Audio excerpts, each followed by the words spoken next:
ওকে, আজকে আমাদের class representative কে আছেন? প্রেজেন্ট। স্যার আমি আছি। ওকে, থ্যাংক ইউ। আমাদের আজকে কোম্পানি অ্যাক্টের লাস্ট ক্লাস। আমাদের যে সিলেবাস ছিল সেই সিলেবাসের সর্বশেষ পার্ট হচ্ছে ডিরেক্টরস পার্ট। এই অংশটুকু আজকে আমরা আলোচনা করব। পরীক্ষায় কিন্তু এই পার্ট থেকে অনেক কোশ্চেন আসে, সো সবাইকে আজকে একটু অনেক বেশি মনোযোগ দিয়ে থাকতে হবে যাতে আমরা এই অংশটুকু ভালোভাবে বুঝতে পারি, পরীক্ষা ভালো করতে পারি। এখানে অনেক কোশ্চেন।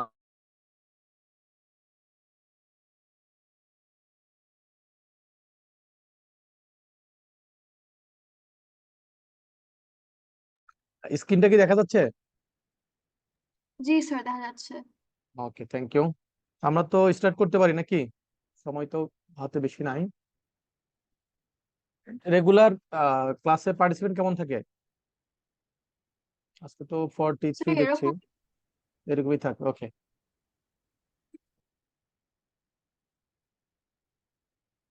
এই যে দেখেন, এখানটা যদি এই এইটুকু আমরা এখানে ইয়ে করি, একটা কোম্পানির ওনার কারা বলেন তো? একটা কোম্পানিতে ওনার কারা? শেয়ার হোল্ডাররা। শেয়ার হোল্ডাররা, রাইট। সকল শেয়ার হোল্ডাররা কি ওই বিজনেসের পরিচালনা দায়িত্ব নিতে পারে? মনে করেন 1,000 শেয়ার হোল্ডার আছে, তো 1,000 জন মিলেই কি কোম্পানিটা না চালাবে? স্যার। কারা না চালাবে স্যার। কোম্পানিটা? শেয়ার হোল্ডারদের পক্ষ থেকে বোর্ড অফ ডিরেক্টর চালায়। বোর্ড অফ ডিরেক্টরস, তার মানে শেয়ার হোল্ডারদের মধ্যে থেকে সিলেক্টেড কিছু পার্সন, এবং একটা নাম্বার লিমিট দেওয়া থাকে। কোথায় দেওয়া থাকে?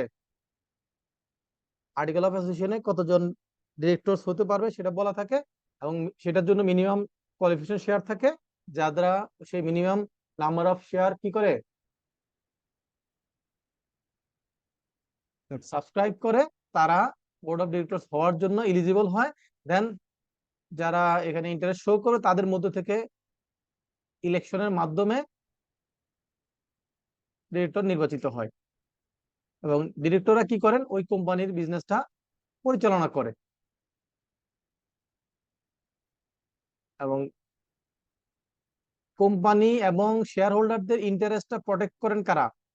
পরীক্ষা যদি আসে, who will protect the interest of the company and the shareholders, answer কি হবে? ডিরেক্টর। ডিরেক্টর। এরকম ছোট ছোট এখানে এই আজকের আলোচনা থেকে অনেক কোশ্চেন আছে যেটা পরীক্ষা আসার মতো, এই জন্য একটু মনোযোগ দিয়ে শুনবেন।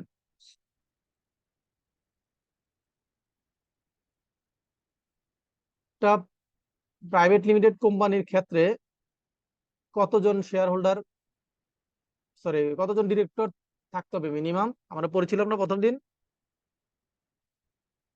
কমপক্ষে দুইজন। একজন বা দুইজন। একজন বা দুইজন। একজন বা দুজন। একজন কার ক্ষেত্রে? যদি ওপিসি কোম্পানি হয় সেই অফিসের ক্ষেত্রে, ক্ষেত্রে। রাইট। আর ওপিসি ছাড়া অন্য যে কোনো প্রাইভেট লিমিটেড কোম্পানির ক্ষেত্রে কমপক্ষে দুইজন কি হবে? ডিরেক্টর ডিরেক্টর থাকবে। থাকবেন। তবে একটা ব্যতিক্রম আছে। তবে একটা কি আছে? ব্যতিক্রম। পরীক্ষা আসতে পারে যে যদি কোনো প্রাইভেট লিমিটেড কোম্পানি অন্য একটা লিস্টেড, অন্য একটা পাবলিক লিমিটেড কোম্পানির কি সাবসিডিয়ারি হয়, তাহলে সেই ক্ষেত্রে মিনিমাম কতজন ডিরেক্টর হইতে হবে? সেই ক্ষেত্রে কিন্তু মিনিমাম ডিরেক্টর হইতে হবে 3 জন। কয়জন? 3 জন। এই যে দেখেন, এভরি পাবলিক লিমিটেড কোম্পানি, প্রত্যেকটা পাবলিক লিমিটেড কোম্পানি অথবা কোন একটা প্রাইভেট লিমিটেড কোম্পানি যেটা অন্য একটা পাবলিক লিমিটেড কোম্পানির সাবসিডিয়ারি, দ্যাট মিনস ওই কোম্পানিটা পাবলিক লিমিটেড কোম্পানি হোক অথবা নিজে প্রাইভেট লিমিটেড, কিন্তু সে অন্য একটা পাবলিক লিমিটেড কোম্পানির সাবসিডিয়ারি, তাহলে সেক্ষেত্রে কি হবে? মিনিমাম ডিরেক্টর কতজন হইতে হবে? 3 জন। 3 জন। তাহলে ব্যতিক্রমটা মনে থাকবে। আর যদি সাবসিডিয়ারি না হয়, নর্মালি অন্য কোনো প্রাইভেট লিমিটেড কোম্পানি হয়, তাহলে সেক্ষেত্রে ওপিসির ক্ষেত্রে 1 ডিরেক্টর, আর ওপিসি ছাড়া অন্য যে কোনো প্রাইভেট লিমিটেড কোম্পানির ক্ষেত্রে মিনিমাম 2 ডিরেক্টর থাকা লাগবে। ডিরেক্টরদের অ্যাপয়েন্টমেন্টটা কে দেয়?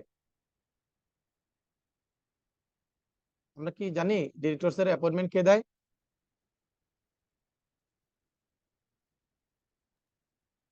প্রাইভেট লিমিটেড কোম্পানি হলে সেটা তাদের যেই আর্টিকেল অফ অ্যাসোসিয়েশন সেখানেই বলা থাকবে যে কারা কারা ডিরেক্টরস হবে, কিভাবে হবে সেটা ওখানে বলা থাকবে। কিন্তু যদি পাবলিক লিমিটেড কোম্পানি হয়, সেটার গাইডলাইন দেওয়া থাকবে, কিন্তু সেটার জন্য কিছু কি আছে?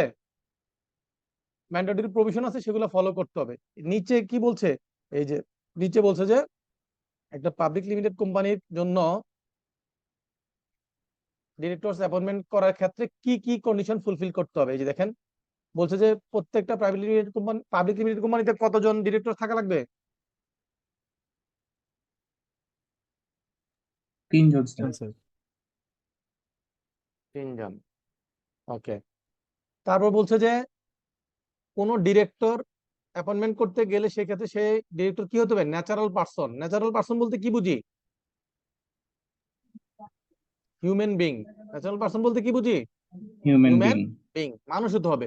এখন মনে করে এমন হয় না যে একটা একটা কোম্পানি অন্য আরেকটা কোম্পানি শেয়ার হোল্ড করছে, সে 60% বা 50% শেয়ার হোল্ড করছে, কিন্তু একটা কোম্পানি তো নিজে কি ব্যক্তি, মানে ন্যাচারাল ব্যক্তি, মানুষ তো না, না স্যার। একটা প্রতিষ্ঠান, রাইট? তাহলে একটা জি প্রতিষ্ঠান অন্য একটা প্রতিষ্ঠানের শেয়ার হোল্ড করতে পারে, তাহলে প্রতিষ্ঠান নিজে সেটাকে কি করতে পারবে না, ডিরেক্টর হিসেবে অ্যাপয়েন্টমেন্ট পেতে পারবে না। তাহলে কি হবে? ওই প্রতিষ্ঠানের পক্ষ হয়ে যে কোনো একজন ব্যক্তিকে কি করবে? নমিনেট করবে ডিরেক্টরশিপ নেওয়ার জন্য। বুঝতে পারছি কিনা স্যার? জি স্যার। মনে করেন এক্স কোম্পানি ওয়াই কোম্পানির 40% শেয়ার হোল্ড করে, তাহলে সেখানে তার ডিরেক্টর থাকা লাগবে। এখন ডিরেক্টর যে থাকবে সেটা তো কোম্পানি হওয়া যাবে না, তাহলে কি হবে? সে তখন চিন্তা করবে কোম্পানির পক্ষ থেকে যে কোনো একজন ম্যানেজার, ম্যানেজিং ডিরেক্টর অথবা যে কোনো ডিরেক্টর অথবা সিএফও অথবা সেক্রেটারি, যে কোনো একজন পার্সনকে নমিনেট করবে যে হ্যাঁ তুমি ওই কোম্পানিতে যে আমাদের শেয়ার হোল্ডিংটা আছে সেটার কে তুমি রিপ্রেজেন্ট করবে, তুমি সেখানকার ডিরেক্টর হিসেবে অ্যাপয়েন্টমেন্ট নিবা। বুঝতে পারছি স্যার? তাহলে ন্যাচারাল পার্সন হইতে হবে, ডিরেক্টর হইতে কি হইতে হবে? ন্যাচারাল পার্সন হইতে হবে। এবং ডিরেক্টরের অ্যাপয়েন্টমেন্ট কোথায় হবে? জেনারেল মিটিং, তার মানে এজিএম এ। কোথায় হবে? এজিএম এ। কারা অ্যাপয়েন্ট করবে? মেম্বার্স বা শেয়ার হোল্ডার্সরা। কারা? মেম্বার্স অথবা শেয়ার হোল্ডার্সরা কি করবে? এজিএম এ ডিরেক্টরের অ্যাপয়েন্টমেন্ট দিবে। তার মানে শেয়ার হোল্ডার্সরা ভোট দিয়ে ডিরেক্টর নির্বাচিত করবে। এখন এজিএম এ ডিরেক্টরস অ্যাপয়েন্ট করার পরে দেখা গেল যে কয়েক মাস পরে ভ্যাকেন্ট হয়ে গেল, ওই ডিরেক্টর দেশের বাইরে চলে গেলেন অথবা তার কোনো ডিসকোয়ালিফিকেশন হলো, দ্যাট মিন্স ওই ডিরেক্টরের পজিশনটা খালি হয়ে গেল। তখন তখন কারা অ্যাপয়েন্টমেন্ট দিবে? তখন কি বছরের মাঝখানে এজিএম হবে? হবে না না। স্যার। তাহলে সেক্ষেত্রে কারা দিতে পারবে অ্যাপয়েন্টমেন্ট? অন্য যে ডিরেক্টরসরা আছে, মনে করেন ওনাদের যদি 10 জন 11 জন ডিরেক্টর থেকে থাকে, তাহলে সেখান থেকে একজন যদি পজল ভ্যাকেন্সিতে বাদ যায়, তাহলে বাকি যে 10 জন ডিরেক্টর আছে তারা সিদ্ধান্ত নিয়ে যাবে অন্য কাকে ডিরেক্টর হিসেবে নিয়োগ দেওয়া যায়। বুঝতে পারছি কিনা? জি স্যার। ওকে। এবং একজন ডিরেক্টরের, সে যে ডিরেক্টর হিসেবে অ্যাপয়েন্টমেন্ট পেলো, তার মেয়াদ কতদিন হবে? তার অফিস যে সে করবে ডিরেক্টর হিসেবে, সেটার মেয়াদ কতদিন হবে? সেটার মেয়াদ হবে এক এজিএম থেকে আরেক এজিএম, এবং এটা বাই রোটেশনে, রিটায়ারমেন্টের জন্য কি লাগবে? রোটেশন লাগবে। এখন দেখা গেল একটা কোম্পানিতে যদি 15 জন ডিরেক্টর থাকে, আমরা জানি যে 1/3 ডিরেক্টর কি করতে হয় প্রত্যেক বছর? রিটায়ারমেন্ট দিতে হয় স্যার। রিটায়ারমেন্টে যেতে হয়, রোটেশনে চলে যেতে হয়। তাহলে 15% যদি 1/3 বলি, তাহলে কতজন হবে? 5 জন, রাইট? 5 জন। জি স্যার। তাহলে 15 জন থেকে 5 জন ডিরেক্টরকে রিজাইন করতে হবে, করে তারা রিজাইন করার পর কিন্তু সে আবার ইলেকশন করতে পারে। ইলেকশন করে যদি সে আবার জিতে আসে, তাহলে সে আবার ডিরেক্টর হতে পারবে, কিন্তু তাকে কি করতে হবে? রিজাইন করতে হবে। তাহলে কোন 5 জন? তাহলে এখানে আমরা একটা কোশ্চেন রেখে দিলাম যে এই যে 5 জন রিটায়ারমেন্টে যাবে, কোন 5 জন যাবে, কিভাবে হবে, সেটা আমরা একটু পরে আলোচনা করব। আপাতত জানলাম যে আমাদেরকে কি রিটায়ারমেন্টে যেতে হবে, এবং সেটা রোটেশনে প্রতি বছর 1/3 করে রোটেশন হবে, পরিবর্তন হবে। এখন ডিরেক্টর যারা হবেন তারা লিখিতভাবে কি দিতে হবে? কনসেন্ট দিতে হবে যে সে ডিরেক্টর হিসেবে দায়িত্ব পালন করতে চায়, তাহলে তার কনসেন্ট লাগবে। তাহলে এটা ফর্ম 9, আমরা গত ক্লাসে পড়েছিলাম, মনে আছে কিনা? গত ক্লাস বা তার আগের ক্লাসে ফর্ম 9-এ ছিল। কোথায় ছিল? ফর্ম 9-এ ছিল যে ডিরেক্টর, প্রত্যেকটা ডিরেক্টর তার কনসেন্ট দিবে আলাদা আলাদা করে, সেটা হচ্ছে ফর্ম 9। আর পরবর্তীতে বলছে যে কি, যারা কনসেন্ট দিবেন তাদের কি থাকতে হবে? মিনিমাম কোয়ালিফিকেশন শেয়ারটা থাকতে হবে কিসের জন্য? ডিরেক্টর হওয়ার জন্য যে মিনিমাম কোয়ালিফিকেশন শেয়ার লাগে সেটা তার না থাকলে সে কি করতে পারবে না? ডিরেক্টর হতে পারবে না। ডিরেক্টর হতে পারবে না। A sign consent to act as a director of a company proposal for directorship, তাহলে তাকে কি করতে হবে? একটা প্রপোজাল দিতে হবে যে হ্যাঁ ডিরেক্টরশিপের জন্য তাকে একটা প্রপোজাল দিলে দেন সেটা কনসেন্ট সাইন করে কনসেন্ট দিবে, সেটা অলরেডি বলেছি। দেন হচ্ছে সে যদি কি করে, যে ডিরেক্টর ছিলেন উনি যদি দেশে 3 মাসের কমপক্ষে 3 মাসে দেশের বাইরে থাকে অথবা পরপর 3টা মিটিং এ সে অ্যাবসেন্ট থাকে, তাহলে কি হবে? তাহলে ওই ডিরেক্টরের পজিশনটা কি হয়ে যাবে? ভ্যাকেন্ট হয়ে যাবে। এখানে আংশিক বলেছে, নিচে গিয়ে পরে আবার ডিটেলস বলেছে, কিন্তু এখানে একটু কারেকশন করা দরকার। সেটা হলো যে অ্যাটলিস্ট 3 মান্থ বলেছে, এখানে শুধু 3 মান্থ না, এখানে বলা আছে যে অ্যাটলিস্ট 3 মান্থ অথবা পর কনজিকিউটিভ 3 মিটিংস যদি সে কি করে অ্যাবসেন্ট থাকে। অ্যাবসেন্ট বলতে কি বোঝায় বলেন তো স্যার?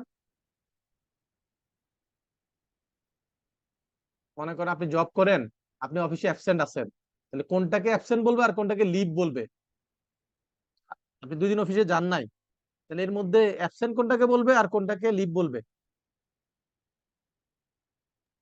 স্যার না বলে আসলে অ্যাবসেন্ট করা হতে দ্যাট পারে, মিন আর যদি দ্যাট মিনস হচ্ছে পারমিশন নিয়ে যদি আমি অফিসে প্রেজেন্ট না থাকি তাহলে সেটা হচ্ছে লিভ, আর যদি পারমিশন ছাড়া আমি অফিসে প্রেজেন্ট না থাকি তাহলে সেটাকে কি বলবো?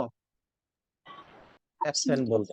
তাহলে এই জি স্যার। ডিরেক্টরদের ক্ষেত্রেও যদি কোনো ডিরেক্টর দেশের বাইরে যায় এবং সে যদি কি করে লিখিতভাবে পারমিশন নিয়ে সে দেশের বাইরে যায়, আবার এটা 3 মাস হোক 6 মাস হোক তাতে কোনো সমস্যা নাই, কিন্তু যদি সে পারমিশন না নিয়ে যায় তাহলে সেক্ষেত্রে কি হবে? সেটাকে বলবে অ্যাবসেন্ট। তাহলে সেক্ষেত্রে তার পজিশনটা কি হয়ে যাবে? ভ্যাকেন্ট হয়ে যাবে। ভ্যাকেন্ট হয়ে গেলে ওই পজিশনটা তাহলে কে ফিল আপ করবে? এক্সিস্টিং যে ডিরেক্টররা আছে তারা সিদ্ধান্ত নেবেন যে কাকে ওই পজিশনে ডিরেক্টর অল্টারনেট ডিরেক্টর হিসেবে কি করা যায়? অ্যাপয়েন্ট করা যায়। এবং পরবর্তী এজিএম আসলে ওই পজিশনটা আবার নতুন করে কি হবে? ইলেকশন হবে। এইটুকু বুঝতে কি কারো কোনো অসুবিধা আছে?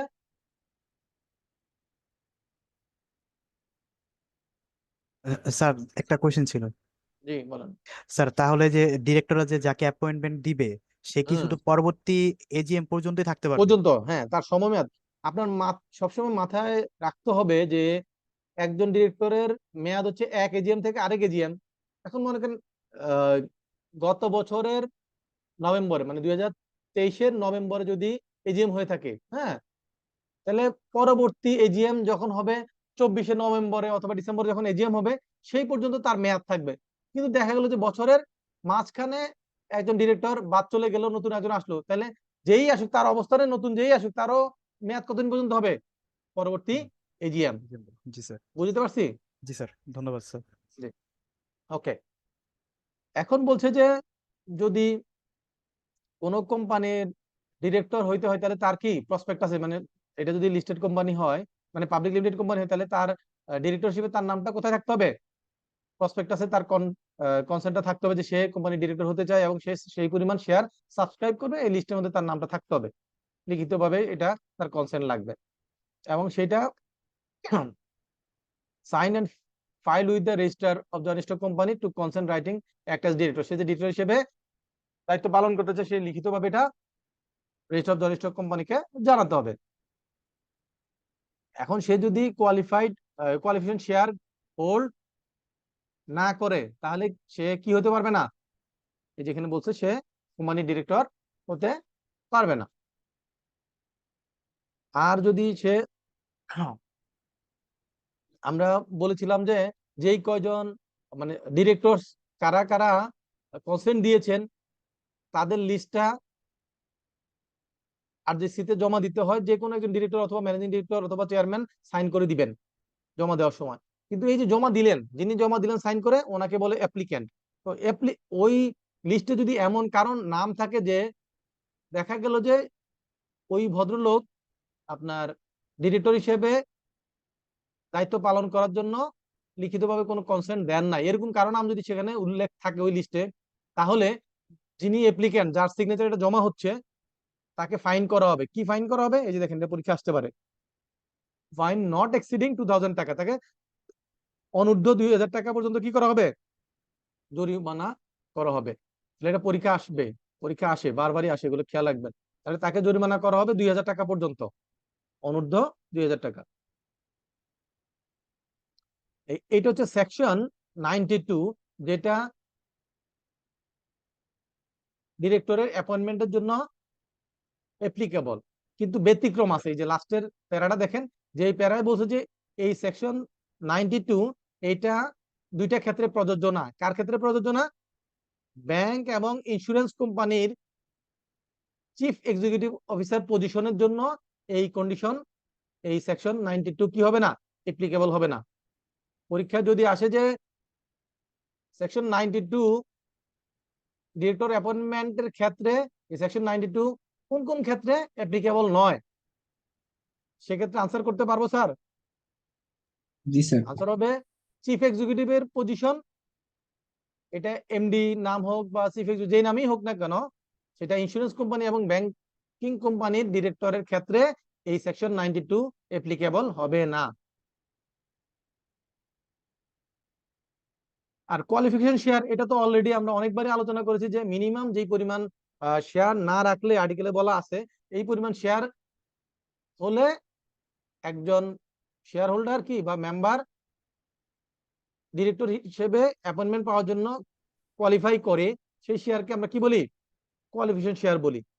এবং এমন যদি হয় যে কোনো ডিরেক্টর অ্যাপয়েন্টমেন্ট সে পেয়ে গেছে, কিন্তু অ্যাপয়েন্টমেন্ট পাওয়ার পরও 2 মাস অতিক্রান্ত হয়ে গেছে, সে তার শেয়ারটা কি করে নাই, ওই যে মিনিমাম কোয়ালিফিকেশন শেয়ারটা সে কমপ্লিট করে নাই, তাহলে সেক্ষেত্রে কি হবে? সে আনকোয়ালিফাইড হবে।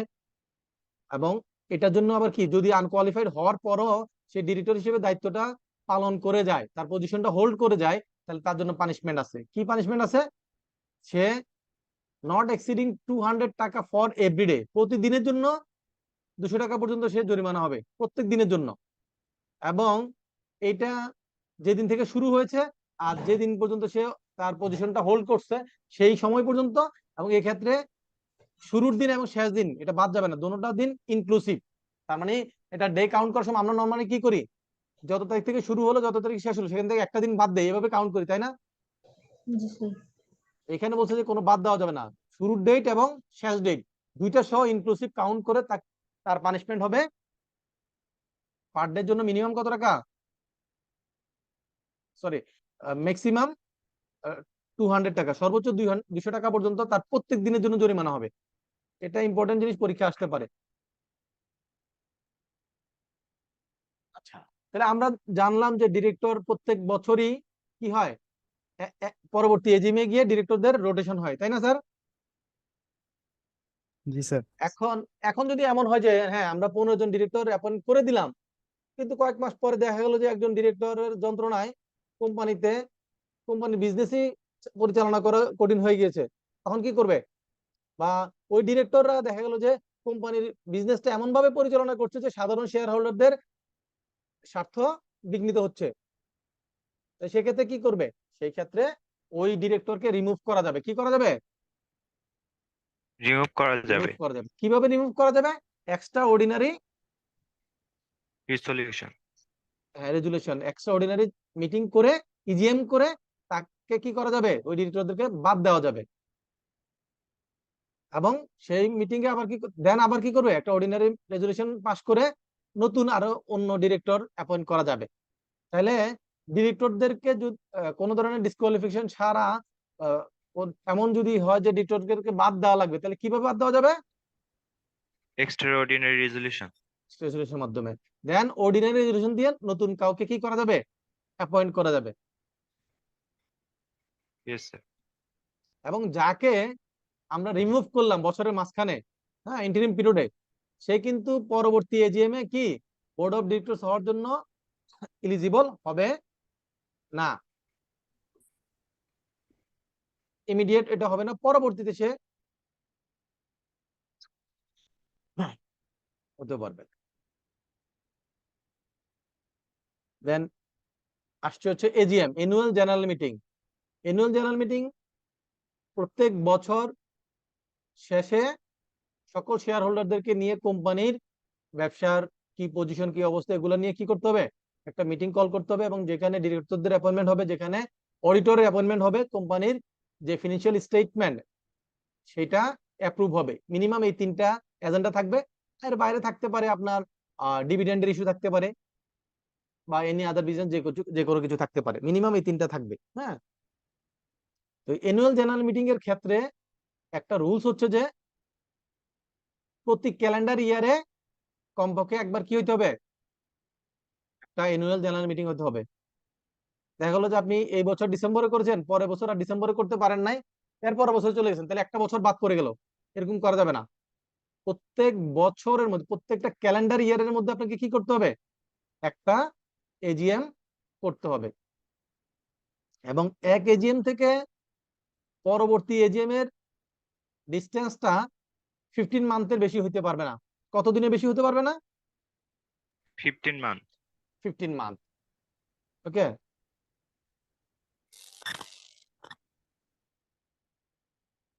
যদি 15 মান্থের বেশি হয়ে যায় তাহলে সেক্ষেত্রে কি হবে, নন কমপ্লায়েন্স হবে।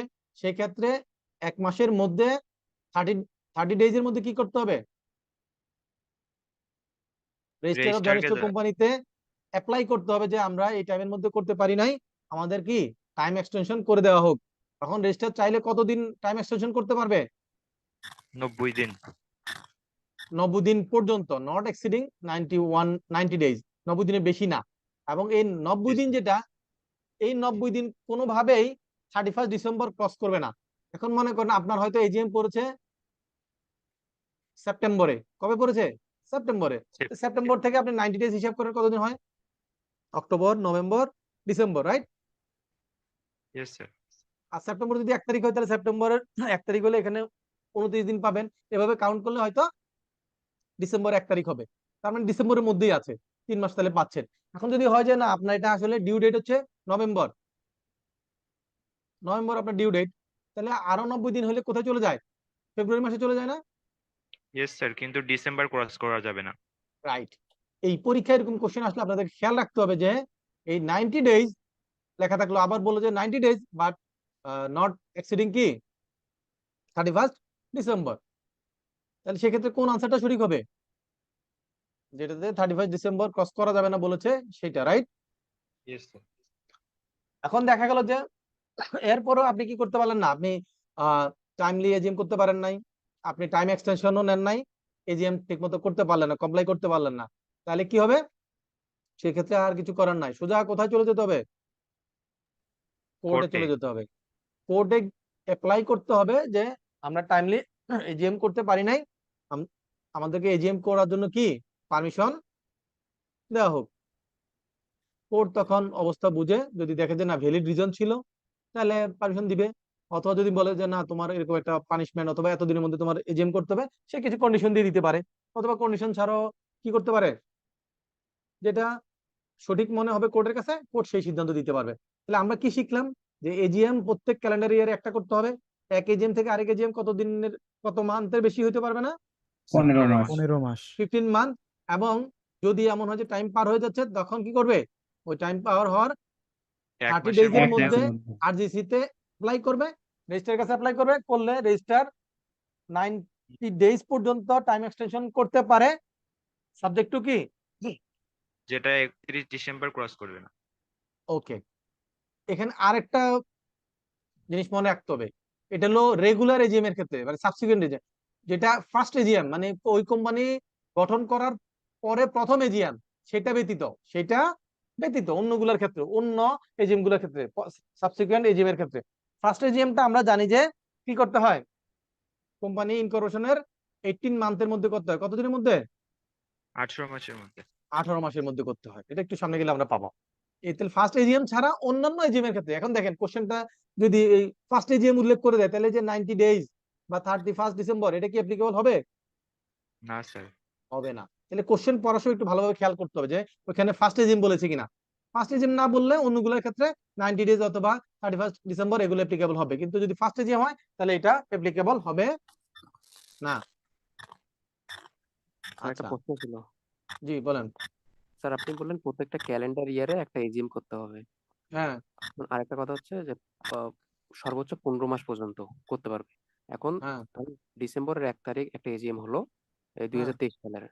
এখন হ্যাঁ সে 15 মাস পর্যন্ত এটা মানে ভ্যালিড আছে। এখন 15 মাস তো স্যার এটা 25 চলে যাচ্ছে। যদি ধরেন যে হ্যাঁ এটা জানুয়ারি ওই যে এই জন্যই 31 ক্লসটা দিয়েছে, মানে যত যাই কিছু করেন এজিএম আপনি 15 মাস বলেন আবার 3 মাস বাড়ান যাই কিছু করেন 31 ক্রস করা যাবে না। ও, জি ওই স্যার বুঝছি। ক্যালেন্ডার ইয়ারে ক্রস করে গেলে তো 1 বছরের মধ্যে আর একটা এজিএম হচ্ছে না, গ্যাপ হয়ে যাচ্ছে, এই জন্যই 31 ক্লসটা দিয়েছে, বুঝতে পারছি স্যার। জি স্যার। Thank you.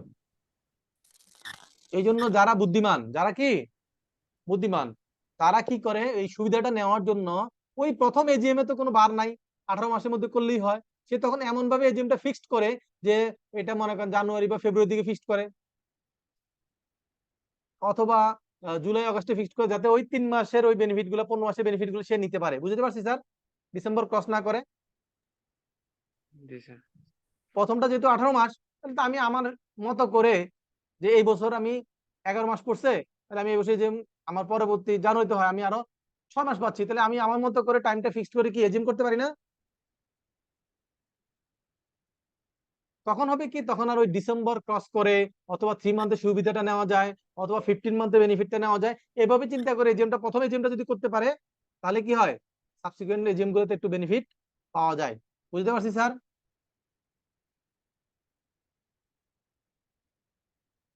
এখন জি এই স্যার। এজিএম এর জন্য যে ফর্মালিটিস এবং কোর্ট তাকে যে ডিরেকশন দিয়েছে সেই ডিরেকশন যদি সে মান্য করতে কি করে ফেল করে ডিফল্ট হয়, তাহলে তার জন্য জরিমানা আছে, কোম্পানি এন্ড এভরি অফিসার, কোম্পানিরও জরিমানা এবং প্রত্যেক অফিসার যারা এটার জন্য রেসপন্সিবল। তাহলে একটা কোম্পানি বলেন তো এজিএম হোল্ড করার জন্য রেসপন্সিবল কে, একজন ম্যানেজার, সেক্রেটারি না এমডি? ম্যানেজিং ডিরেক্টর, তাই না? এখন যদি এমন হয় যে না এমডি দায়িত্ব দিয়ে দিয়েছে কোম্পানি সেক্রেটারিকে, তাহলে কোম্পানি সেক্রেটারি সেটার জন্য লায়াবল। তাহলে কোম্পানি অথবা কোম্পানি এবং every officer of the company who is in default, যে ফল্ট করেছে, সে কি করবে, পানিশেবল হবে। কত টাকা পর্যন্ত? 10,000 টাকা পর্যন্ত তাকে এককালীন একটা জরিমানা করা হবে, এবং এই যতদিন পর্যন্ত এই তার ডিসকন্টিনিউশন চলবে, যতদিন পর্যন্ত তার মনে করেন আপনি জানুয়ারির 2 তারিখে আপনি শুরু হয়েছে আপনার ডিফল্ট, তাহলে ওই দিন হলো আপনার জন্য 10,000 টাকা।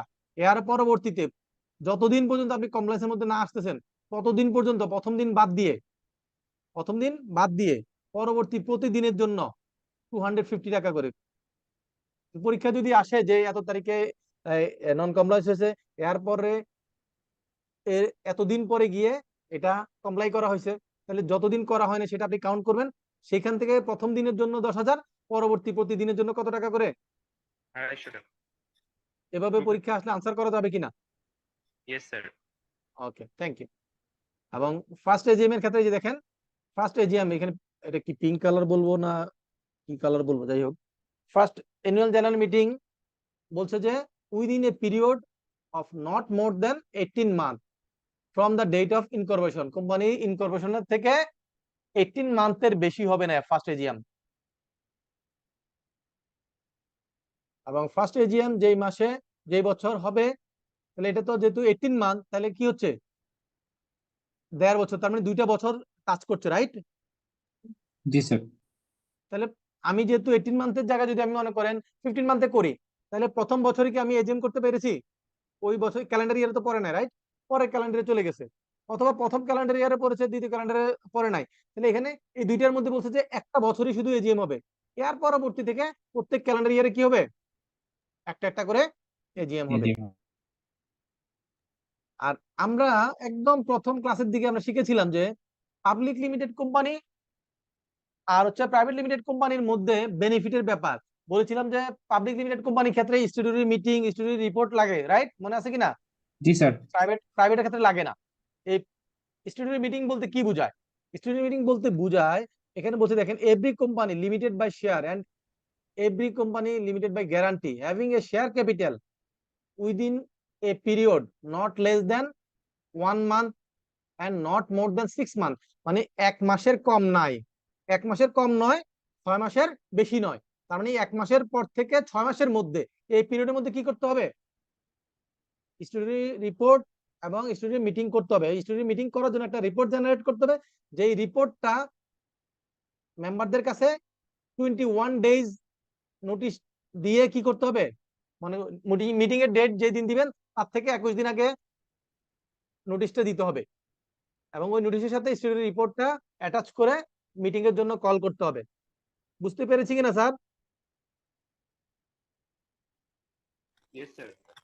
ওকে, এখন মনে করেন কোনো কারণে হয়তো 21 দিন আপনি কমপ্লাই করতে পারেন নাই, তাহলে যারা মেম্বার বা শেয়ার হোল্ডার আছে তারা যদি কোনো ধরনের কি, ওই যে আপনি যে অল্প সময় দিয়ে নোটিশটা দিয়েছেন, এটার জন্য কেউ যদি কোনো কোশ্চেন রেজ না করে, সবাই যদি এটাকে অ্যাকসেপ্ট করে নেয়, অবজেকশন না দেয়, তাহলে এটা নিয়ে কোনো সমস্যা নাই। আর যদি কেউ কি করে অবজেকশন দেয়, তাহলে সেই ক্ষেত্রে এটা নন কমপ্লায়েন্সে পড়ে যাবে। বুঝতে পারছি স্যার? এবং এই স্টাডি রিপোর্টটা সার্টিফাই করতে হবে, দ্যাট মিন্স এটা সাইন করে দিবে, এটা যে কারেক্ট আছে এটা সাইন করে দিবে কে? নট লেস দেন 2 ডিরেক্টরস, কমপক্ষে 2 জন ডিরেক্টর সাইন করতে হবে, তার মধ্যে managing director mandatory, managing director অবশ্যই থাকতে হবে, এর বাইরে অন্য ডিরেক্টররা মিলে সাইন করতে পারবে, 3 জন 4 জন করতে পারবে, তবে কমপক্ষে 2 জন, 2 জনের মধ্যে মিনিমাম কে থাকতে হবে? Managing director. Managing director. কার এখান থেকে সাউন্ড আসছে, একটু মিউট করে রাখেন। এখন আপনি যদি এই কমপ্লায়েন্সটায় ব্যর্থ হন, তাহলে কি হবে? প্রত্যেক ডিরেক্টর অথবা অফিসারদেরকে কি হবে? পানিশ করবে, নট এক্সিডিং টু 5000 টাকা, তাহলে 5000 টাকা পর্যন্ত জরিমানা করা হবে। এবং এই যে দেখেন নিচের লাইনে বলা আছে যে এই এই সেকশনটা, এই ধারাটা সেকশন 83 প্রাইভেট কোম্পানির জন্য অ্যাপ্লিকেবল হবে না। তো এটা সবার শেষে না বলে শুরুতে বললেই তো হইতো যে এটা প্রাইভেট লিমিটের জন্য অ্যাপ্লিকেবল না, শুধুমাত্র পাবলিকের জন্য, তাহলে তো আমাদের জন্য সহজ হতো। একদম লাস্ট লাইনে গিয়ে বলছে যেটা প্রাইভেটের জন্য অ্যাপ্লিকেবল না, পরীক্ষায় আসতে পারে। এই যে আমরা একটু আগে বলেছিলাম যে এক্সট্রা অর্ডিনারি রেজুলেশনের মাধ্যমে ডিরেক্টরদেরকে রিমুভ করা যায়, বলেছিলাম না স্যার একটু আগে? জি স্যার। এটা শুধু, এইটা হলো এক্সট্রা অর্ডিনারি জেনারেল মিটিং, শুধুমাত্র যে ডিরেক্টরকে বাদ দেওয়ার জন্য তা না, কোম্পানির মধ্যে ডিরেক্টররা যদি এমন কোন সিদ্ধান্ত নেয় যেটা, বা এমন একটা কন্ট্রাক্ট করছে অথবা এমন একটা সিদ্ধান্ত নিয়েছে বিজনেসের যেটা অন্য শেয়ার হোল্ডারদেরকে কি করবে? ক্ষতিগ্রস্ত করবে, যারা মাইনর তাদেরকে ক্ষতিগ্রস্ত করবে, তখন তারা চাইলে কি করতে পারবে? 1/10, মানে কোম্পানির টোটাল যত শেয়ার আছে তার শেয়ার ক্যাপিটালের 10 ভাগের 1 ভাগ, কত ভাগের 1 ভাগ? 10 ভাগের 1 ভাগ। তাহলে কমপক্ষে 1/10 শেয়ার হোল্ডাররা, শেয়ার হোল্ড করে এমন শেয়ার হোল্ডাররা মিলে যদি সিগনেচার করে ইজিএম করার জন্য একটা কি করে সাবমিশন দেয় কোম্পানির কাছে, তাহলে কোম্পানি বাধ্য একটা ইজিএম কল করতে। তাহলে ইজিএম কল করতে মিনিমাম কতজন লাগবে? টোটাল শেয়ার ক্যাপিটালের 1/10, 10 ভাগের 1 ভাগ, তাহলে 10 লাখ শেয়ার ক্যাপিটাল যদি হয়, তাহলে কি হবে? 1 লাখ শেয়ার হোল্ডার যদি, বা যদি 100 জন শেয়ার হোল্ডার থাকে, তাহলে সেখান থেকে 10 জন শেয়ার হোল্ডার যদি কি করে মিনিমাম সাইন করে একটা ডকুমেন্ট সাবমিট করে যে তারা এই ইস্যুতে এক্সট্রা অর্ডিনারি জেনারেল মিটিং চাচ্ছে, তাহলে কোম্পানি ম্যানেজমেন্ট বাধ্য কি করতে? সেই এক্সট্রা অর্ডিনারি জেনারেল মিটিং এর অ্যারেঞ্জমেন্ট করার জন্য। তারা যেদিন অ্যাপ্লিকেশনটা করলো সেই দিন থেকে 21 দিনের মধ্যে কি করতে হবে? এই মিটিং কল করার জন্য প্রিপারেশন নিতে হবে। যদি কোনো উদ্যোগ না নেয় এবং যদি 45 ডেজের মধ্যে মিটিং সম্পাদন না করে, তাহলে কি হলো? যেদিন তারা অ্যাপ্লিকেশনটা জমা দিল সেদিন থেকে 21 দিনের মধ্যে যদি ইজিএম এর জন্য কোনো উদ্যোগ ম্যানেজমেন্ট না নেয়, অথবা 45 ডেজের মধ্যে যদি ইজিএম না হয়, তাহলে এই 45 ডেজ পার হওয়ার পরে যারা ওই যে 1/10 শেয়ার হোল্ডার যারা অ্যাপ্লিকেশনটা করেছিলেন, তারা নিজেরাই ইজিএম করতে পারবেন। তারা কি করতে পারবেন? ইজিএম করতে পারবেন। তবে সেটা ওই যেদিন আপনারা অ্যাপ্লিকেশন করেছেন সেই দিন থেকে 3 মাস ক্রস করতে পারবেন, 3 মাসের মধ্যে হইতে হবে। তাহলে এখানে যদি 3 মাসের মধ্যে 45 ডেজ চলে যায়, তাহলে 3 মাস হতে গেলে আর কতদিন বাকি থাকে? আরো 45 45 days. ডেজ। দ্যাট মিন্স 3 মান্থের মধ্যে আপনি যেদিন অ্যাপ্লিকেশন করলেন আপনারা সেই দিন থেকে 90 দিন, সরি 3 মান্থের মধ্যে কি করতে হবে? ইজিএম কন্ডাক্ট করতে হবে।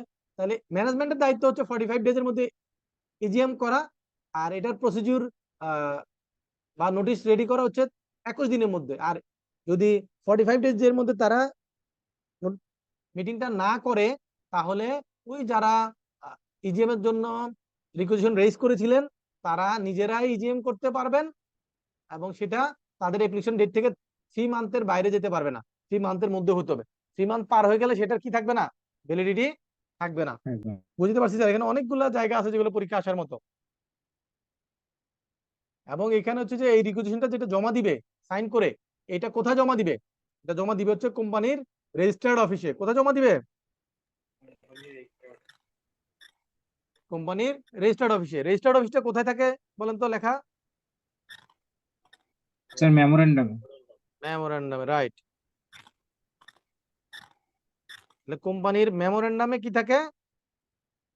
Sir name, address. রেজিস্টার্ড অফিসের অ্যাড্রেস থাকে, রাইট? জি। ওকে, তাহলে এই পর্যন্ত যতটুকু আলোচনা করলাম এটা কি বুঝতে কোনো অসুবিধা আছে স্যার?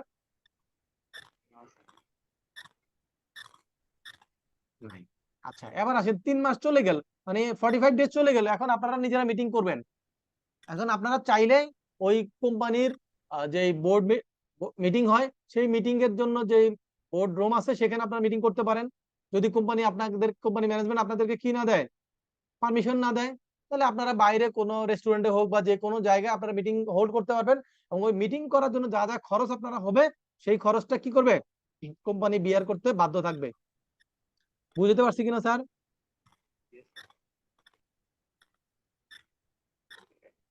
এই যে এখানে বলেছে দেখেন, any reasonable expenses incurred by the requisitionist by reason of failure of the directors duly to call meeting, ডিরেক্টররা মিটিং কল করতে ব্যর্থ হয়েছে, অথবা তাহলে কি হবে? তারা এই মিটিংটা আমরা নিজেরাই করতে পারবো, করলে এটার জন্য যে রিজনেবল খরচ হবে সেই খরচটা কোম্পানি পেমেন্ট করতে বাধ্য থাকবে।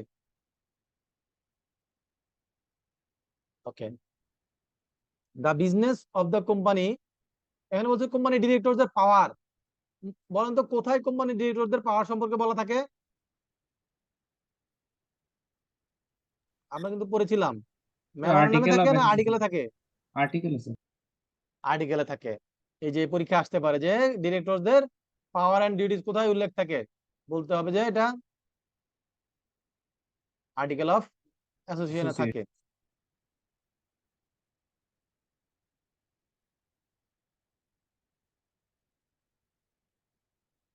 The directors may from time to time appoint one or more of their bodies of the, ডিরেক্টররা কি করতে পারবে? ম্যানেজিং ডিরেক্টর, ম্যানেজার অথবা অফিসার এদেরকে কি করতে পারবে? অ্যাপয়েন্ট করতে পারবে, তাদের স্যালারি নির্ধারণ করতে পারবে, বিভিন্ন সাপ্লাইয়ের সাথে কন্ট্যাক্ট, কাস্টমারের সাথে কন্ট্যাক্ট করতে পারবে, দেন হচ্ছে ব্যাংক থেকে লোন নেওয়ার সিদ্ধান্ত নিতে পারবে, ব্যাংক অ্যাকাউন্ট ওপেন করার সিদ্ধান্ত নিতে পারবে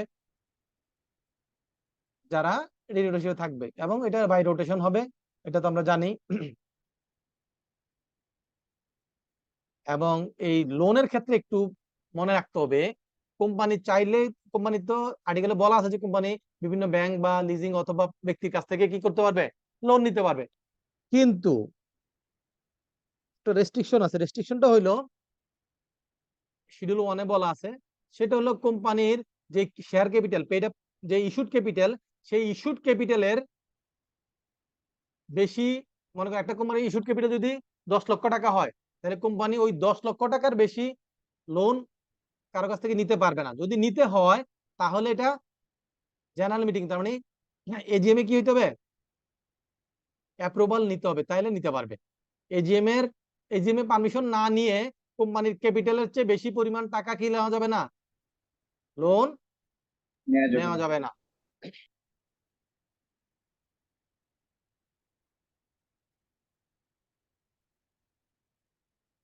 আর ডিরেক্টররা কি করতে হবে? কোম্পানি অ্যাক্টের যে প্রভিশন গুলো আছে সেগুলা কমপ্লাই করতে হবে, এবং তারা কি করবে? একটা এই যে মিটিং গুলো তারা করছে, তাদের যে সিদ্ধান্ত গুলো হচ্ছে সেগুলোর জন্য একটা মাইনসের জন্য একটা বুকস রেকর্ড মেনটেন করবে, সেখানের মধ্যে লেখা তারা উল্লেখ রাখবে যে তারা কাকে কাকে অ্যাপয়েন্টমেন্ট দিল, এবং তাদের স্যালারি কি হবে, এবং ডিরেক্টর তারা যে মিটিং এ জয়েন করছেন, কমিটি হয়েছে, তাদের সিগনেচার থাকবে। দেন হচ্ছে প্রত্যেকটা মিটিং এর রেজুলেশন গুলা লিপিবদ্ধ করা থাকবে। এটা হচ্ছে তাদের দায়িত্ব, এই বুকস অফ অ্যাকাউন্ট গুলো তারা রেকর্ড গুলো কিপ করবে। আর ডিসকুয়ালিফিকেশন, জি স্যার এখানে মিনিট দ্বারা কি বোঝানো হচ্ছে? মাইনরস, মিনিট না, মাইনরস। মাইনরস মানে হচ্ছে আমরা যখন কোনো মিটিং করি, মিটিং শেষে একটা সিদ্ধান্ত নেই না যে সিদ্ধান্ত নিয়েছি যে এই 5 জনকে আমরা অ্যাপয়েন্ট করব বা এই কাজটা আমরা করবো না, এই সিদ্ধান্ত নিলাম। একটা সিদ্ধান্ত তো মিটিং শেষে আসে নাকি? জি স্যার। এই সিদ্ধান্তটা যেই কাগজের মধ্যে লিখে লিপিবদ্ধ করে এবং সবাই মিলে সিগনেচার করে, সেটাকে বলে মাইনরস, মিটিং মাইনরস। বুঝতে পারছি স্যার? জি sir, thank you. Thank you. Okay, বলছে যে disqualification of share sorry director. ডিরেক্টরদের কি কি ডিসকোয়ালিফিকেশন থাকতে পারে? প্রথম ডিসকোয়ালিফিকেশন হচ্ছে যে সে যদি যেই পরিমাণ শেয়ার তার হোল্ড করার কথা ডিরেক্টর হিসেবে কোয়ালিফাই করতে, সেটা যদি সে 60 ডেজ এর মধ্যে কি না করে, কমপ্লাই না করে। নাম্বার 2 হইলো সে যদি আনসাউন্ড মাইন্ড হয়। নাম্বার 3 হইলো সে যদি ইনসলভেন্ট হয়ে যায়। নাম্বার 4 হইলো তাকে তার শেয়ারের এগেনস্টে টাকা চাওয়া হলো, কল করা হলো টাকা পরিশোধ করার জন্য, সে যদি 6 মান্থের মধ্যে টাকা পরিশোধ করতে ব্যর্থ হয়, তাহলে সে ডিসকোয়ালিফাইড হবে। তারপর বলছে যে সে যদি কোম্পানির কোম্পানির সাথে এমন কোন ধরনের বিজনেস, মানে কোম্পানি থেকে প্রফিট অথবা বিজনেস করার জন্য কোনো এগ্রিমেন্ট করে পজিশন নেয়, তাহলে সেটা তাকে ডিসকোয়ালিফাই করে। সে ডিরেক্টর থেকে কোম্পানির সাথে বিজনেস করতে পারবে না। ওকে, তারপর হচ্ছে সে যদি 3টা পরপর মিটিং এ, এই যে 3 কনজিকিউটিভ মিটিং এ অ্যাবসেন্ট থাকে, অথবা 3 মান্থ কি সে কন্টিনিউয়াস অ্যাবসেন্ট থাকে, তাহলে এই যে দেখেন উইদাউট লিভ অফ অ্যাবসেন্স। এই লিভ অফ অ্যাবসেন্স মানে কি? পারমিশন ছাড়া অ্যাবসেন্স থাকা। লিভ অফ অ্যাবসেন্স মানে কি? পারমিশন ছাড়া অনুপস্থিত থাকা। তাহলে সেক্ষেত্রে তার ওই পজিশনটা কি হবে? সে তখন ডিসকোয়ালিফাই হয়ে যাবে। সে কোম্পানির কাছ থেকে যদি কোনো লোন নেয়, তাহলে সে ডিসকোয়ালিফাই হয়ে যাবে। কোম্পানির কাছ থেকে লোন নিলে তার কোয়ালিফিকেশন থাকবে না। দেন হচ্ছে সে কোম্পানির সাথে কোনো কন্ট্রাক্ট করতে পারবে না যেখান থেকে ব্যবসার বা প্রফিটের কোনো ইস্যুজ আসে। এবং সে যদি 6 মাসের জন্য এই টার্ম 6 মাসের ঊর্ধ্বে যদি সে হয়, যেমন যে 6 মাসের বেশি, সে কি হয়ে গেল, কোনো কোর্টের দ্বারা সে ইমপ্রাইজনমেন্টে চলে গেল, জেলে চলে গেল, তাহলে সেক্ষেত্রে সে ডিসকোয়ালিফাই করবে। আর তার এই পজিশন যদি ভ্যাকেন্ট হয়, তাহলে এটাকে নিয়োগ দিবে, অন্য ডিরেক্টর এটা নিয়োগ দিবে। এবং এমন যদি হয় যে কোনো ডিরেক্টর যে কোম্পানিতে উনি এখানে ডিরেক্টর হিসেবে আছেন, অন্য একটা কোম্পানিতে সে ডিরেক্টর হিসেবে আছেন, ওই কোম্পানির সাথে এই কোম্পানি কোনো এগ্রিমেন্ট হচ্ছে, তাহলে সেক্ষেত্রে এটা তার জন্য ডিসকোয়ালিফিকেশন হবে না। তবে ওই মিটিং এ যে সিদ্ধান্ত হচ্ছে, সেখানে যখন সিদ্ধান্ত নেওয়ার সময় ভোট দেওয়া হচ্ছে, সে তখন ভোট দিতে পারবে না। আর যদি সে ভোট দেয়ও, তাহলে তার ভোটটা কাউন্ট করা যাবে না। বুঝতে পারছি স্যার?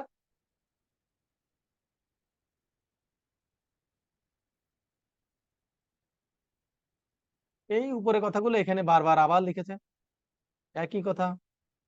এই যে এখানে একই কথা আবার লিখেছে, বারবার একই কথা লিখেছে।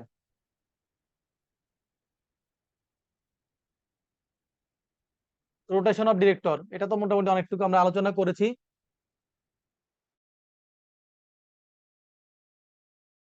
করে তাহলে প্রথম বছর কি এজিএম থাকে, শুরুতে কি এজিএম হয় না শেষে এজিএম হয়? বছর শেষ হওয়ার পর এজিএম হয়, তাই না? জি স্যার।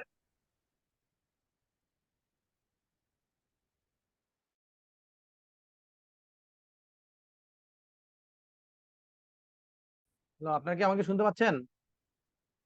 জি স্যার। ওকে, তাহলে এজিএমটা কখন হয়? বছর শেষ হওয়ার পরে না বছরের শুরুতে হয়? বছর শেষ। বছর শেষে। তাহলে যে বছর কোম্পানিটা নতুন গঠন করলো, ওই বছর তো এজিএম হবে বছর শেষ হওয়ার পরে। তাহলে এই 1 বছর তাহলে ব্যবসা চালাবে কে? ডিরেক্টর লাগবে না? জি স্যার। তাহলে এই ফার্স্ট ডিরেক্টরদের ক্ষেত্রে সেটা এজিএম এ হয় না, এটা কি হয়? এটা ইনিশিয়ালি নিজেদের মধ্যে ডিসকাস করে সিদ্ধান্ত নিয়ে, ওই যে যারা আপনার মেমোরেন্ডামে এবং আর্টিকেল অফ অ্যাসোসিয়েশনে কি থাকে, সাবস্ক্রাইবার থাকে, তারাই কি ডিরেক্টর হিসেবে অ্যাপয়েন্টমেন্ট পায়। এবং 1 বছর পার হওয়ার পরে পরবর্তী এজিএম এ ফার্স্ট এজিএম এ কি হয়, ডিরেক্টর চেঞ্জ হবে, এবং সেটা কতটুকু চেঞ্জ হইতে হবে, 1/3।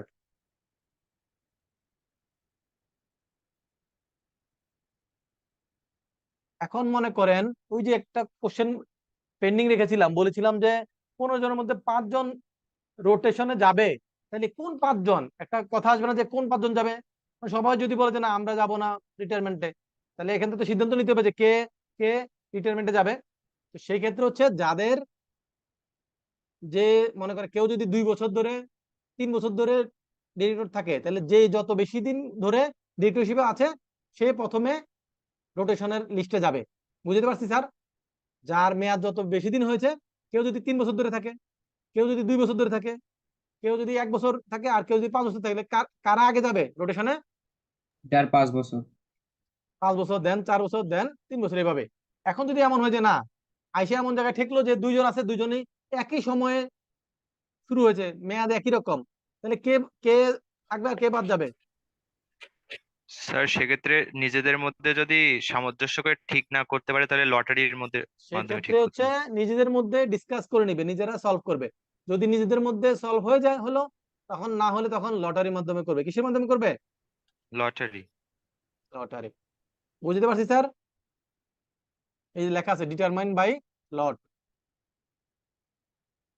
এই যে এই যে আনলেস দে আদারওয়াইজ এগ্রি অ্যামং দেমসেলফ, যদি না তারা নিজের মধ্যে সম্মত না হয়, তাহলে কি করতে হবে? লটারির মাধ্যমে করতে হবে।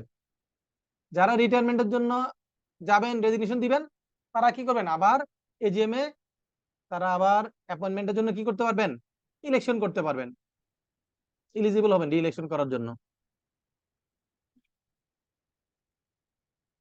ওকে। এখন যদি এমন হয় যে মিটিং এ সিদ্ধান্ত নিয়ে দেখা গেল যে ডিরেক্টর কি করা গেল না, এখন ডিরেক্টর সিলেকশন করা গেল না, নির্বাচিত করা গেল না, তাহলে তখন কি করবে? তখন ওই মিটিংটাকে অ্যাডজর্ন করবে। অ্যাডজর্ন করা মানে কি? মুলতবি করবে, মানে আজকের মতো মিটিং এখানে সমাপ্ত। কোর্ট বলে না, জি স্যার। অর্ডার অর্ডার অর্ডার, আজকের মতো কোর্ট কি হলো, মুলতবি হলো, মানে আজকে মিটিংটা আজকে এখানেই শেষ।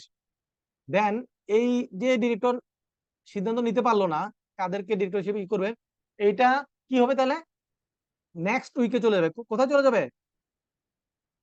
নেক্সট উইকে। মনে করেন আজকে যদি আজকে কি বার, রবিবার না, সানডে। তো সানডেতে যদি মিটিংটা আজকে হয়ে থাকে, এই মিটিংয়ে যদি সিদ্ধান্ত না নিতে পারে, তাহলে মিটিংটা অ্যাডজর্ন হবে। হলে পরবর্তী রবিবার, মানে নেক্সট সপ্তাহের রবিবারে, সেম ডেতে, সেম প্লেসে, সেম টাইমে। বুঝতে পারছি? Same venue, same time, same day, next week. Clear sir?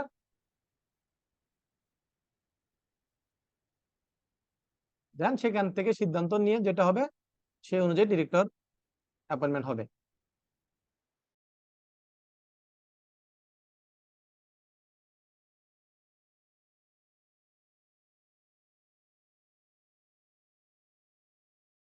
Sir যদি পরের বারেও স্যার যদি পূরণ না হয় তখন?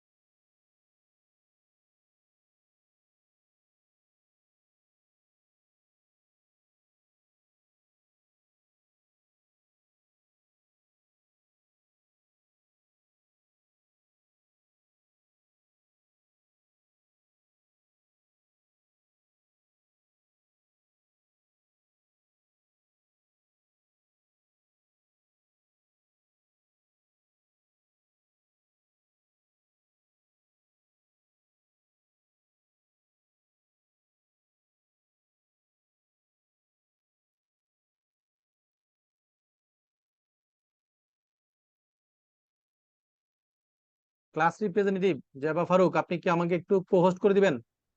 জি স্যার। কোনো কারণে ডিস্টারবেন্স হয়েছে, লাইনটা কেটে গিয়েছিল।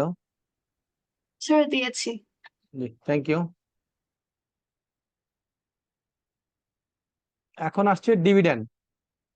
আমরা একটু আগে বলেছিলাম যে এজিএম এ কি কি জিনিস নিয়ে আলোচনা হবে মিটিং এর মাইনর এজিএম এর এজেন্ডা কি কি থাকবে? নাম্বার 1 হচ্ছে ফিনান্সিয়াল স্টেটমেন্টটা কি করবে? অ্যাপ্রুভ করবে, রাইট? নাম্বার 2 হচ্ছে ডিরেক্টরস এর রোটেশন,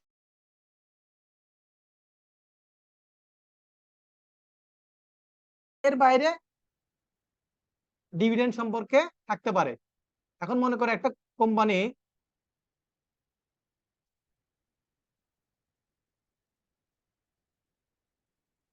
একটা কোম্পানি ডিভিডেন্ডটা কখন ডিক্লেয়ার করে বলেন তো?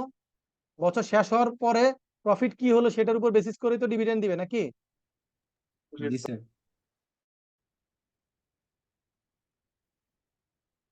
হ্যালো, জি স্যার।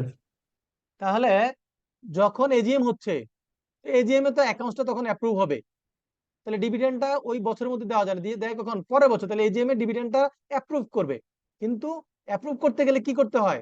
ওই ডিভিডেন্ডটা কত পার্সেন্ট দিবে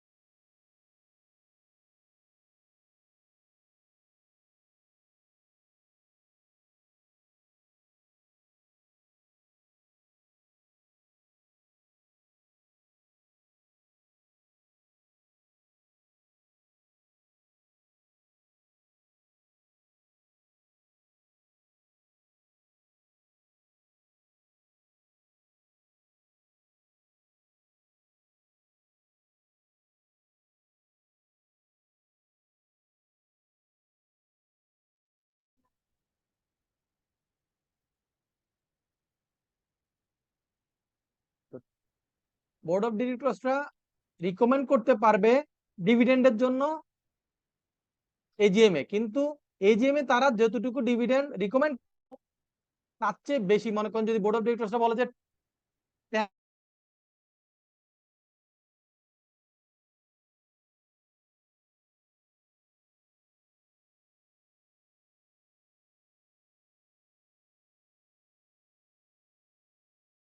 ডিভিডেন্ডটা অ্যাপ্রুভ হবে, সেটা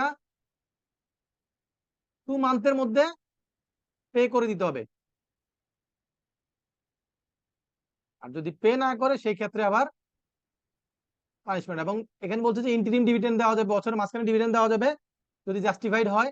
তবে এমন কোনো ডিভিডেন্ড দেওয়া যাবে না প্রফিটের বাইরে থেকে। প্রফিট হয় নাই কিন্তু ডিভিডেন্ড দিল, সেটা করা যাবে না। প্রফিটের থেকে ডিভিডেন্ড দেওয়া যাবে।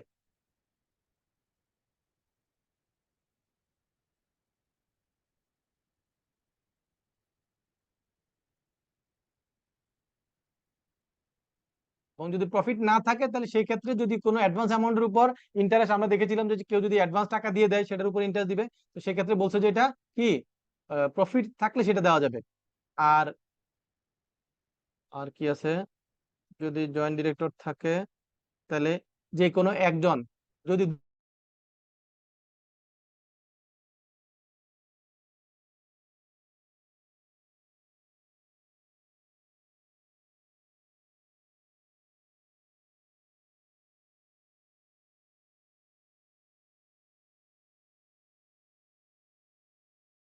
ইন্টারেস্ট বেয়ারিং হবে না, তাহলে এই যে ডিভিডেন্ডটা দিতে দিলে হচ্ছে এটার জন্য ইন্টারেস্ট পে করা যাবে না।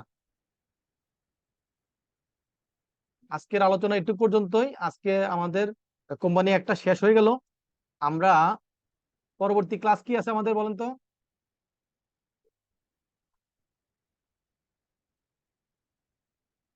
হ্যালো, স্যার মানে কবে নেক্সট ক্লাস? নো, কোন আমার তো 2টা চ্যাপ্টার পড়ানোর কথা, রাইট? কোম্পানি জি অ্যাক্ট আর স্যার। একটা কি, sir negotiable. Negotiable instrument act. জি স্যার।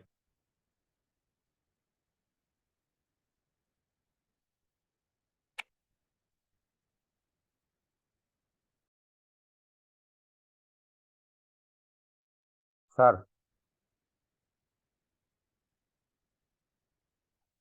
স্যার, স্যার একটা কোশ্চেন করবো স্যার?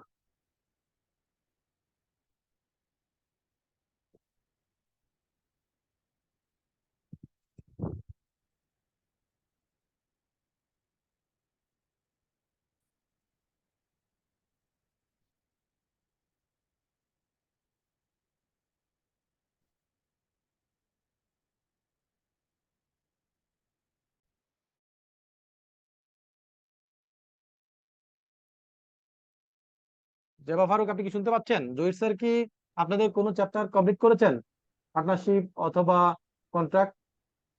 না স্যার, আমরা শুরু করেছি কন্ট্রাক্ট। মাত্র কন্ট্রাক্ট শুরু করেছেন? জি স্যার, একটা ক্লাস স্যারের হয়েছে। স্যারের কয়টা ক্লাস হয়েছে? তার স্যার, একটা একটা ক্লাস ক্লাস হয়েছে। মাত্র একটা হয়েছে, রাইট, ওকে, ঠিক আছে। আমাদের নেক্সট ক্লাসে আমরা নেগোশিয়েবল ইনস্ট্রুমেন্ট অ্যাক্ট নিয়ে পড়াশোনা করব। আমি চেষ্টা করব যে আজকে আপনাদের ইমেইলে নেক্সট ক্লাসের ম্যাটেরিয়ালসটা পাঠিয়ে দিতে, আপনারা একটু প্রয়োজনে দেখবেন, ঠিক আছে? Yes sir. জি, সবাই ভালো থাকবেন। আসসালামু আলাইকুম। আসসালামু আলাইকুম স্যার।